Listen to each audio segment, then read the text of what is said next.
ऐसी 100 दवा कंपनियों की मैं बैलेंस शीट देख देख के कुछ हिसाब निकाला तो पता चला कि किसी भी दवा कंपनी का मुनाफा 20,000% से तो कम नहीं है। 20-20 हजार प्रतिशत के मुनाफे। जो मूल दवा होती है, जिसको आप बेसिक ड्रग कहते हैं, वो बहुत सस्ती होती है। जब उसके फॉर्मुलेशन तैयार होकर बाजार में आते हैं तो 20,000% मुनाफा तो बहुत सामान्य बात है, उस पर वो बिक जाते हैं। मूल दवा हो सकता है 100 रुपए किलो की हो, मूल दवा हो सकता है 200, 250, 300 रुपए किलो की हो, लेकिन उससे तैयार फॉर्मुलेशन की एक एक टैबलेट बाजार में 20-25 रुपए से लेके 200, 500, 1000 रुपए तक बिक जाएगी। इतना बड़ा धंधे का मुनाफा, माने इतने बड़े मुनाफे का ये धंधा है दवाओं का। और इस मुनाफे के धंधे में उत्पादक कंपनियों को जब 20-20 हजार प्रतिशत का लाभ है तो वो उस लाभ का फिर बंटवारा करते हैं, और वो बंटवारा ऊपर से नीचे तक होता है। केमिस्ट और ड्रगिस्ट को वो बंटवारा जाता है। फिर जो प्रिस्क्रिप्शन लिखने वाले चिकित्सक हैं उनके पास भी कुछ हिस्सा पहुंचता रहता है, ताकि आप उनकी दवाएं लिखते रहें, ताकि उनको वो सब दवाएं बेचकर मुनाफा होता रहे।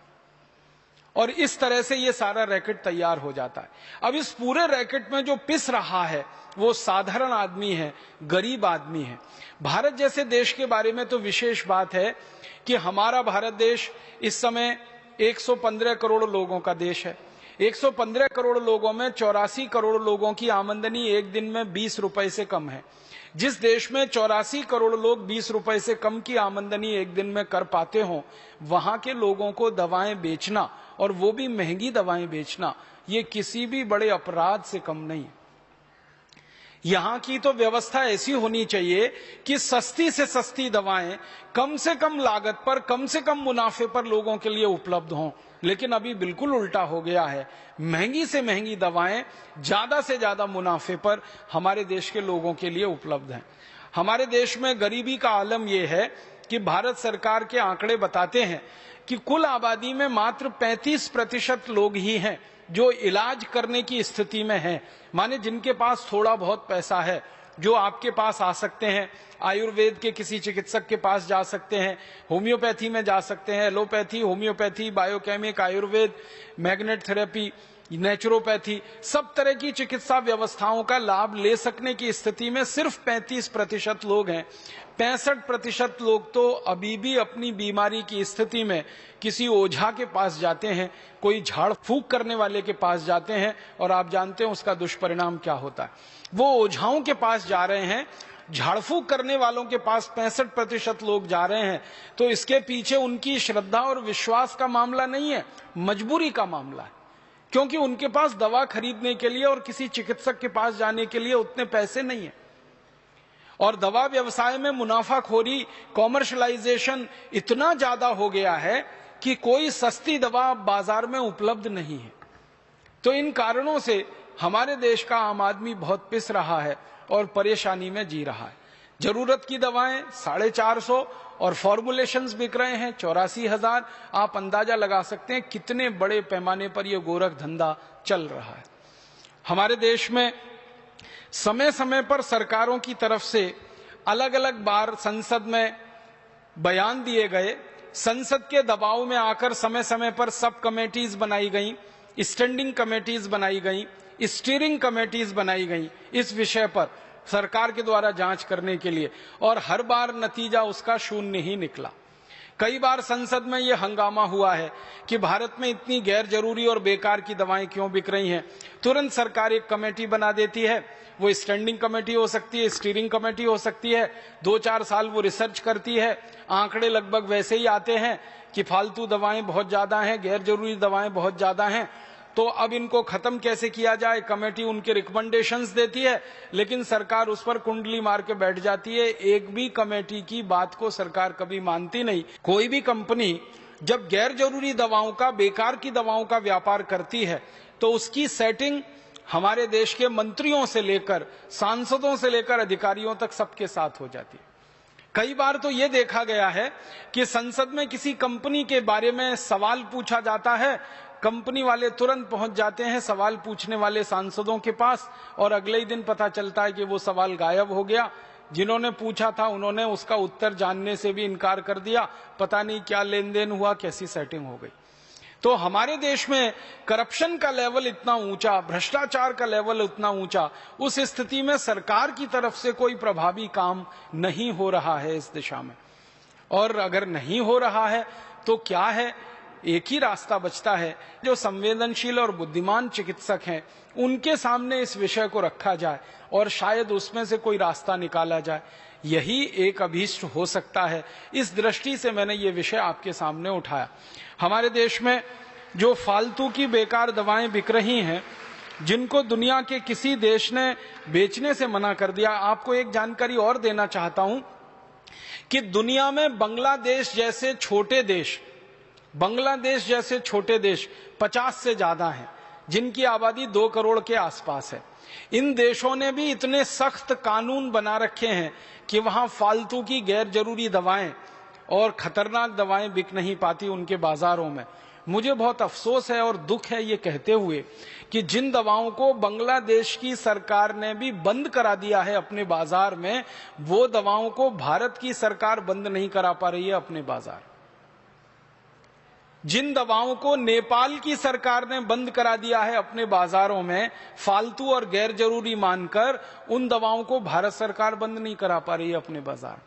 एक बहुत छोटे से देश की बात करना चाहता हूं, बिल्कुल छोटा सा देश है, भारत के एक शहर के बराबर का देश है, उसका नाम है ब्रूनेई। वहां पे प्रजातंत्र नहीं है, राजाशाही है। दुनिया में अभी भी कई देश हैं जहां पर राजा होता है। ब्रूनेई नाम का एक छोटा सा देश है, वहां राजाशाही चलती है। भारत में शायद हरिद्वार जिला ब्रूनेई से बड़ा होगा।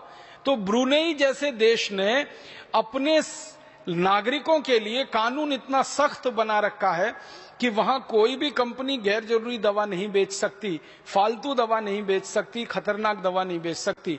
तो जो दवाएं ब्रूनेई में बंद हैं, नेपाल में बंद हैं, बांग्लादेश में बंद हैं, ट्रिनिडाद टोबैगो में बंद हैं, अफ्रीका के कई देशों में बंद हैं, लैटिन अमेरिका के देशों में बंद हैं, यूरोप और अमेरिका में तो बहुत सालों से बंद हैं, वो दवाएं भारत में धड़ल्ले से बिक रही हैं और हजारों करोड़ रुपए का उनका मुनाफा है उन दवाओं का, और लोग उनको खा रहे हैं और मौत की नींद में सोते चले जा रहे हैं।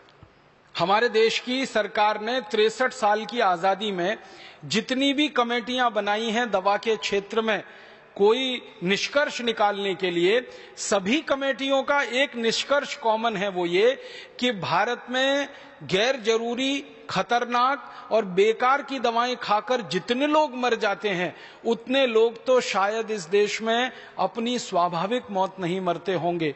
ये सभी कमेटियों का निष्कर्ष है। और हर कमेटी ने भारत सरकार से एक ही बात कही है कि जल्दी से जल्दी सरकार इनके ऊपर पाबंदी लगाए, क्योंकि लोग जितने ज्यादा बीमारियों से मर रहे हैं, शायद उससे भी ज्यादा गैर जरूरी और खतरनाक दवाएं खाकर मर रहे हैं। ये भारत की स्थिति हर कमेटी ने अपने निष्कर्ष में व्यक्त की है। लेकिन दुर्भाग्य हमारी सरकार का और भला हमारे देश में इस भ्रष्टाचारी व्यवस्था का कि किसी भी कमेटी की इस बात को माना नहीं गया। मैं कुछ दवाओं के नाम आपको सुनाना चाहता हूं जिनको दुनिया भर की सरकारों ने बंद कर रखा है, जिन दवाओं को कोई खरीदता नहीं, दुनिया में बेचता नहीं। उनके अपने देशों में जहां की ये कंपनियां हैं वहां भी ये दवाएं बैन हैं, और 1-2 साल से नहीं, 20-20 साल से बैन है, 30 साल से, 40 साल से बंद है। वो दवाएं भारत में धड़ल्ले से बिक रही हैं, हजारों लाखों करोड़ों रुपए का व्यापार चल रहा है। कुछ नाम सुनाता हूं आपको। एक दवा है, उसका नाम है बाईप्राइड। ये दुनिया में Ireland, Philippines, Oman, America, Argentina, Colombia, Germany, Britain, Canada, Brunei, Japan, संयुक्त अरब अमीरात, अबू धाबी जैसे 85 देशों में बैन है ये दवा, लेकिन भारत में धड़ल्ले से बिक रही है। इसी तरह से सीफेक नाम की एक दवा है, सिपिड नाम की एक दवा है, सीसा है, फिर सीसा प्राइड है, फिर सीसा नॉर्म है, फिर सीसा प्रो है, फिर सीसा वॉल है, फिर एस्प्राइड है, फिर एस्प्राइड एमपीएस है, फिर केनोप्राइड है, फिर मोटेन है, फिर मोटिलैक्स है, फिर मोटिकेयर है। ऐसी पूरी लंबी सूची है, 1-2 नहीं हजारों दवाओं की जो भारत में धड़ल्ले से बिक रही। और हमारे देश की संसदीय समितियों ने समय समय पर सरकार के सामने ये रिकमेंडेशन किया है कि इनको बंद कर दीजिए, तत्काल बंद कर दीजिए। सरकार कहती है हाँ अभी करेंगे, कल करेंगे, परसों करेंगे, साल भर होते हैं, 2 साल होते हैं और फिर भी धड़ल्ले से ये बिकती ही चली जाती हैं और भारत के लोगों को मौत के मुंह में धकेलती जाती हैं। क्योंकि दुनिया भर के विशेषज्ञों का इन दवाओं के बारे में कहना है कि ये दवाएं किसी भी व्यक्ति को, स्वस्थ व्यक्ति को हृदयघात का शिकार बना सकती हैं। किसी भी स्वस्थ व्यक्ति के शरीर में, खून में जो भी कुछ मात्राएं हैं, जैसे प्लेटलेट्स के काउंट हैं, उनको अचानक से ऊंचा और नीचा करा सकती हैं, जिससे अंत में व्यक्ति मौत के ही मुंह में चला जाए।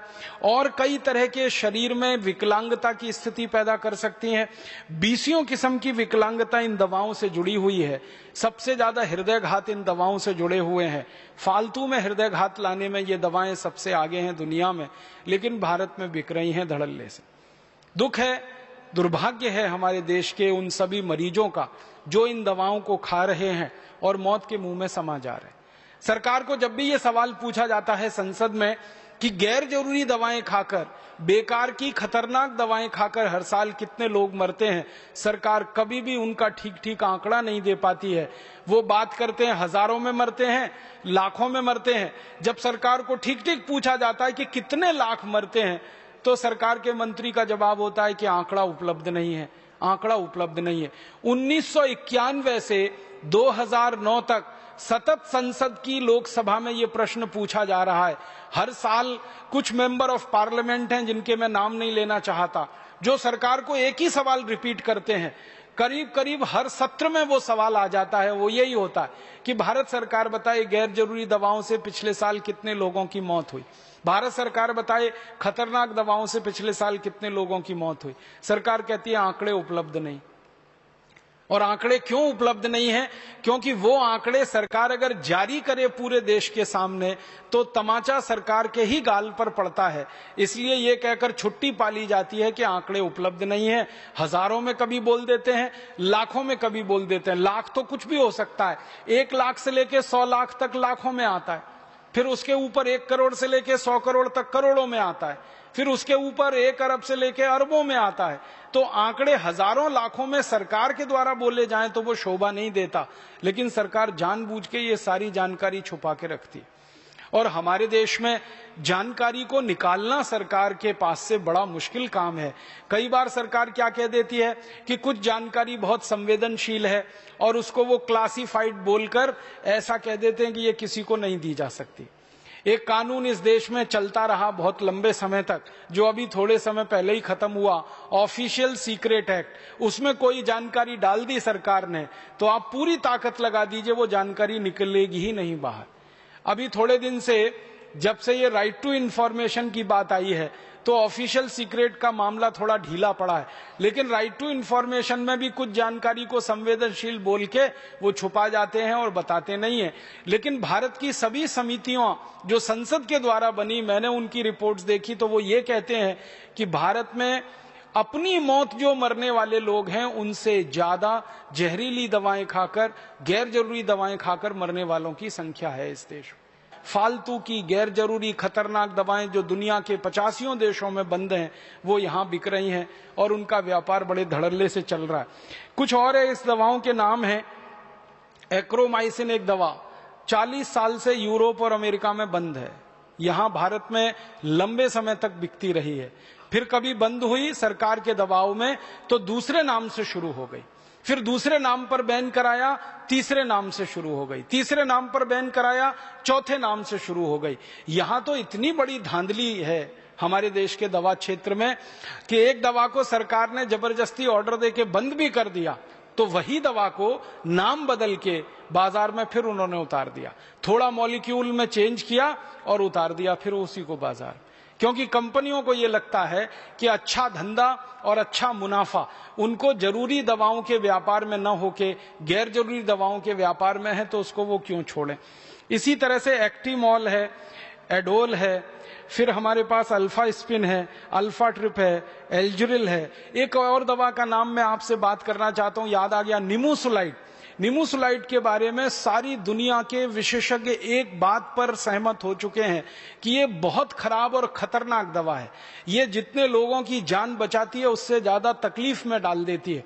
इसलिए स्वीडन ने इसको बैन किया सबसे पहले, स्पेन ने इसको बैन किया, डेनमार्क ने बैन किया, नॉर्वे ने बैन किया, फिर उसके बाद पुर्तगाल ने बैन किया, फिर दुनिया भर के ऐसे 85 देशों में ये निमोसुलाइड बैन हो गई। लेकिन भारत में धड़ल्ले से बिक रही है और हमारे बहुत सारे मेडिकल प्रैक्टिशनर इसको अपनी प्रिस्क्रिप्शन